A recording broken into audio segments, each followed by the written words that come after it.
everyone. I'm Kevin Bruce. and, No, and we're going. take two. We're good. Hey, You get no everyone. outtakes. You just got to keep rolling. We're we're we're good.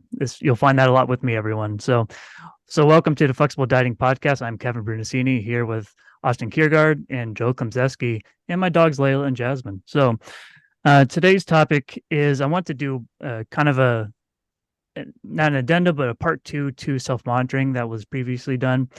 I'm big on this, as you may have heard from the previous discussion on self-monitoring, just because it's so impactful and indicative of long-term weight loss success. So, and I feel, I'm sure we all can speak to this, but as you know, not only maybe for ourselves, but for clients that we are counseling, we have seen it over and over when they have logs, and either they're because they're not progressing, but regardless of weight status, I want to kind of keep that on the back end for this discussion, but just looking at logs and when things are not adding up correctly in the sense of what they are logging, I want to kind of dive into that just because, clients don't know what they don't know.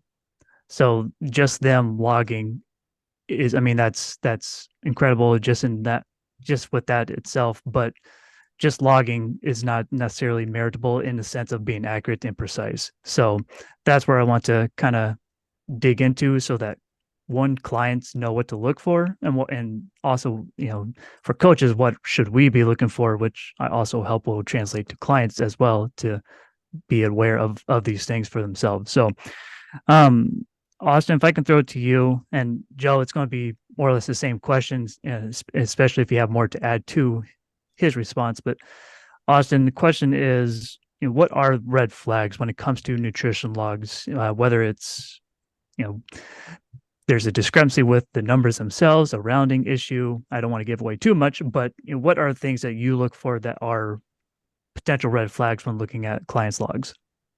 When I'm looking at clients' logs and I see a few different things, I see a lot of frozen meals, and I'll get to why about that in a minute.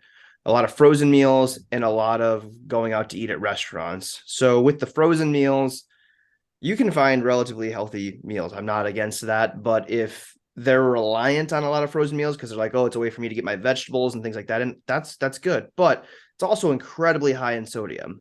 So if they're eating that quite often, then I'm worried about how much sodium are we taking in. Are we feeling swollen? Are we, having any of fluid retention from that maybe that's why, if their goal is weight loss, maybe we're seeing a little bit less.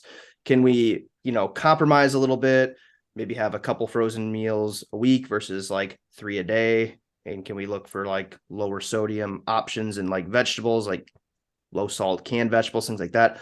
So that's one thing that I kind of look for a little bit. And then with going out to eat quite often, I know you both know this as well as I do, it's really hard to become very precise when you go out to eat for a couple of reasons. We can go and look online, and thankfully we're starting to see a lot of restaurants and a lot of places provide calories and macros, and that's very exciting to see. But what it doesn't account for is like, same thing, how much salt and butter and oil are those things being cooked in? And do we really know the portion size? We can use the calories and macros as our guide, same thing. So it's not terrible, but it's really about like the frequency, like how often are you doing those things?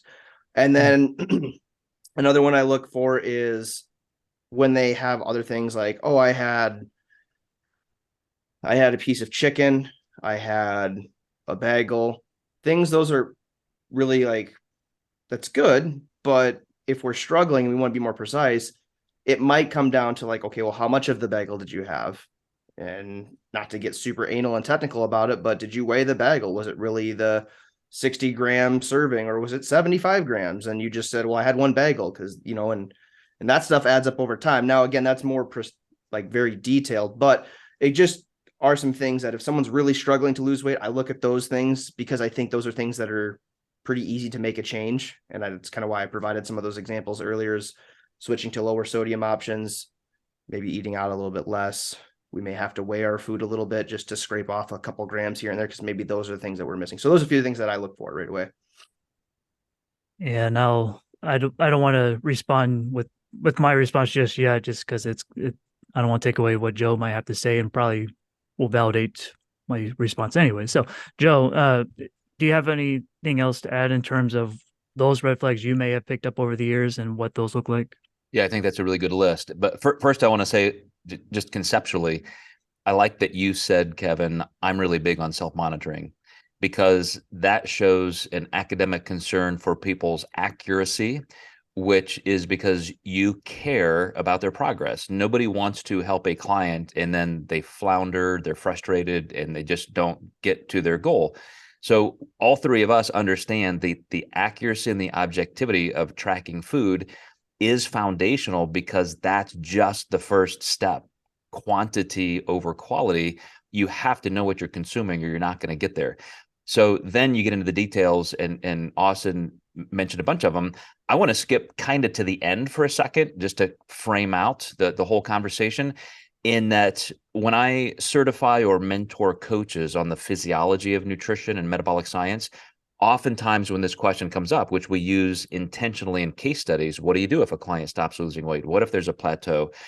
Then a lot of people instinctively, a lot of coaches say, oh, I start cutting calories. I'll start by cutting out 25 grams of carbs or this or that. And yet we need to look at all these other things in the middle that are behavioral or qualitative or even quantitative. But when we do have to make changes, what I want people to understand is that biology is very threshold based. And so if you're doing what you think is fantastic and you're not losing, it may be just that next 50 calories a day consistently that all of a sudden gets you into the spot where you're losing a pound a week, because it's not necessarily linear. So sometimes small changes matter, and that's why tracking accuracy is a big deal. But one of the things that I look for, as well as what Austin mentioned, is food timing. We've talked about that in the past, because you have to have sometimes enough space between meals to start actualizing lipolysis, to get your body in that metabolic position to use body fat. And that's a little bit dependent on body type. And I'm one of those people with a slow metabolism, being hypothyroid and just always having that foundational biology.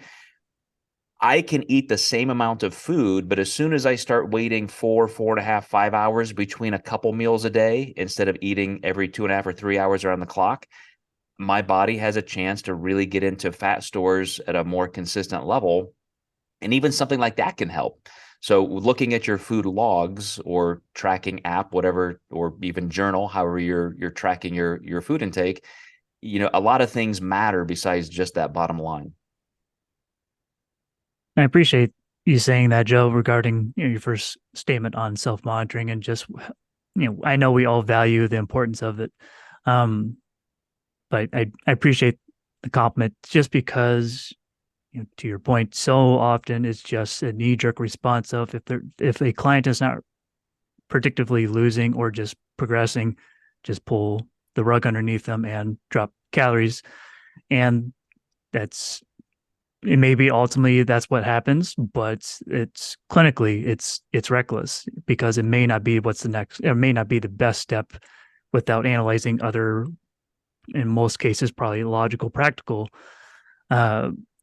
issue that is likely going on. So it warrants us to have to investigate those things and do our due diligence. It may piss them off, because this is where the conversation is going to kind of teeter. But before I get into that conversation, what that looks like, because clients can't take offense. They feel, well, they are being honest. They are doing the best they can, but that doesn't make it necessarily accurate or precise on their part, whether it is because they don't know, or they're not weighing, or they don't know what that means or the value of that. But to answer what I had typically say as red flags is user error, or program error, I should say. MyFitnessPal or any digital diary, for the most part, is notorious for these. Alcohol does not, when you see alcohol not have any macronutrients, that's a red flag. When you see dining out meals not have anything, granted, they may be doing something and just making up their own estimates, but to that point, to me, those are very easy red flags to question accuracy. Whether it was planned or not, that's one thing. I don't want to get into the behaviors necessarily, but those are just things to just keep on the back burner. If there's a lack of progress, then we need to consider that context, that maybe there's some objectivity error. But alcohol is the biggest culprit I tend to see from a food source, if you want to call it like that. Fiber, just because there is a difference, therefore you may see some rounding issues when it comes to companies. Not to mention use of net carbs. That's a topic we can do, and even we can tab that one. But there's a lot of things that we're looking for. That's not just, are you logging?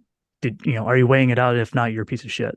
It's not like that at all. But so the last question to you both is just, what is that conversation like? Because I know, as I've said, clients can take it offensively, as if they're being dishonest and not doing their best, which is not the case. But how does that conversation go for you?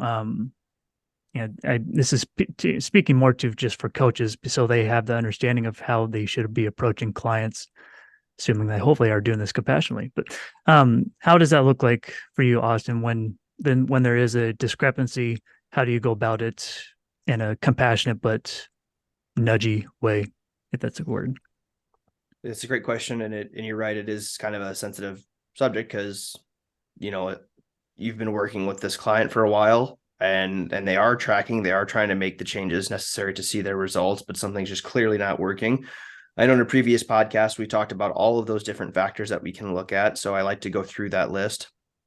But another thing that I didn't mention earlier that I think is worthy, and it kind of brings up to your question, is when I'm looking at like the foods and stuff that they're consuming, I also like to look at these little hidden calories, right? We talk about like sauces, what type of sauces and seasonings are they using? Is it like the Walden Farms, where it says like no calories, but they're just shoveling all of the Walden Farms on all of their things and they're eating an abundance of it, and what people maybe don't realize is the FDA allows companies to round a certain number, and the FDA allows a certain percentage of error on nutrition facts, so they can be off by like 20 or 30%. So if you see low calories, something might have 1 or 2 grams of carbohydrates in it, but they, can round down to saying, well, no, this is 0. And to your point, they might say like, well, it's just this type of carb, so it doesn't count. So we can say that it's 0 on the thing.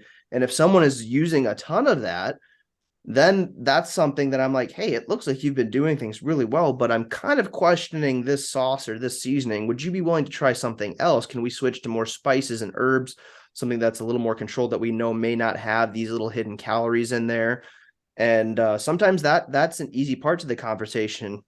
But then you also have that resistance, right? Like, I don't want to change. Like, I'm already eating fruits and vegetables, which is hard enough for me. I don't want to have to change all of these things. Then I just kind of go and just say, okay, well, if that's the case, let's look at something else. Let's, from a fitness background, I'm like, let's talk about energy balance. Like, what can we, if your goal is weight loss, we need to shift, like, you're not losing weight. We need to shift that I use the seesaw. We need to shift the seesaw in the other direction. So we're in a calorie deficit. So we might have to increase your activity. Maybe it's walking, maybe it's increasing your NEAT a little bit more. We got to do something. And we try that for maybe a week or two. And if nothing has changed, then it's going back to that list that we talked about in the previous podcast. What's your water like? What's your sleep like? What's this and that? Are you doing this? So it is a sensitive conversation, but I always try to tell them that, like, this is for them. We're having this hard conversation for them. And if it's just not working, then we just have to have the tough love conversation of, okay, like 3 weeks ago, you weren't willing to try and change this. And we've tried other things and we've collaborated, but now, like, we're here. We still haven't seen a change. So let's try to do this and see if that is the thing. And then we just try to continue to go from there.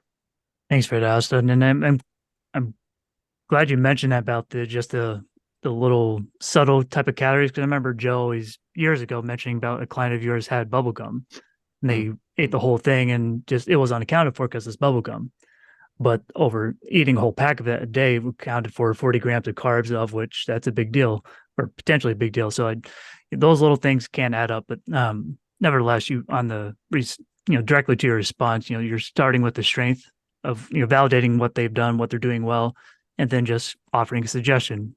I know this sounds simple, but it's just not. It's a true skill to be compassionate and to respond just as kindly. So for you, Joe, what else could you add to it? Are you always a tough love right away, or do you start more softer, so to speak, and then graduate to tough love if it's necessary to get to there. Well, having raised 4 kids into great adults, I do like to bring some of my parenting philosophies and skills into this communication. So I start with a lot of shame and contempt, and I ask the clients, like, why are you such a loser? Like, why can't you get this right? But joking aside, of course, I agree with everything Austin said. And and it really, a client has to understand that this is objective. Like, we're just trying to get to the root of what's happening. So definitely to say, I know you're trying hard. I know you're doing this. Hang in there with me. This is why you hired me. Let me do my job. Let me help you figure out where we're missing something. So I need your support and your help as I CSI my way through this. But then, yeah, you dig into all those details, and it could be something that you're both missing, or this client didn't even think was important to report, like sodium, as Austin mentioned. It could be sleep factors. It could be other things. A lot of times, as we talked about in previous podcasts, it's the consistency of meals and allowing too many other variables to come in. But the conversation is always, hang in there with me. Let's work this out together. Let's be a team.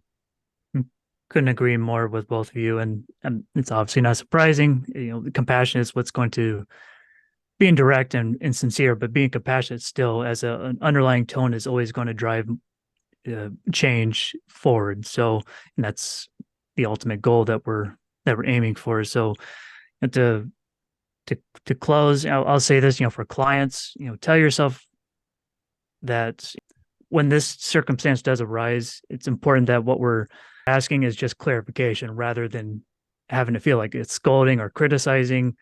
Sure, we may ask questions that are of critical in nature, but it's just for clarification. As you've said, Joe, we can only do our best when we have the best data.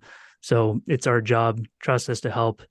And for coaches, keep in mind that it's almost always not about non-compliancy from a client standpoint. It's almost always a user error or a program error, and to always keep that compassionate perspective and ultimately help them move forward, whatever is going on in the clinical picture. But I'll wrap it up here with today's episode on Flexible Dieting Podcast. Hope you all enjoyed it. We'll see you on the next one.